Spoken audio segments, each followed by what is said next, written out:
Hey students, welcome to another Mr. Ness screencast. Today's aim is Manifest Destiny, and here are your objectives. Pause the video, look them over, and get ready to copy some vocab and take some notes. Please do not continue the video until you have your vocab sheet open and something to write with. So in the last lesson, you learned about Westward Expansion, which was when the United States annexed new lands across North America, spreading all the way to the Pacific Ocean. And in the process of westward expansion, Native Americans and the country of Mexico lost a lot of land. So how did the Americans justify taking all that land from other people? Westward expansion was supported by an idea called Manifest Destiny. Manifest Destiny was the belief that the United States had the right and the duty to control all the land from the Atlantic Ocean to the Pacific Ocean. According to Manifest Destiny, Americans were culturally and racially superior to other groups, especially the Native Americans whose land they were taking. Furthermore, God had chosen the United States to spread its culture all over North America. So expansion, according to this idea, was inevitable. It was America's destiny.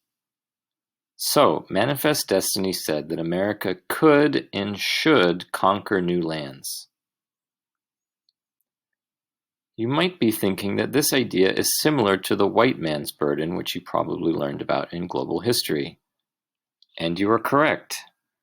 The term white man's burden is usually used to describe European colonization of Africa and Asia, while the term Manifest Destiny is used to describe the United States' colonization of North America.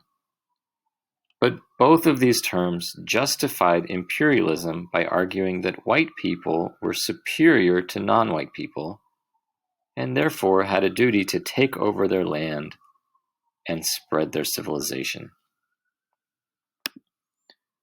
In this unit, we'll be looking at the ways that Western expansion and the idea of Manifest Destiny affected different groups in American society, including these four: Native Americans, native-born whites, immigrants from Europe and Asia, and African Americans.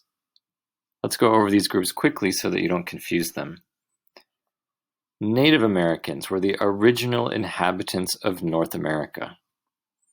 Don't confuse Native Americans with our second group, native-born whites. Native-born whites are white people who were born in the US, but were descended from European colonists. Immigrants from Europe and Asia means people who were not born in the US, but immigrated to it during the period of westward expansion. And African Americans includes both slaves and free people of color. Okay, review the objectives, and if you don't know the answer to any of them, just rewind the video and look again. I will see you in class. Bye, students.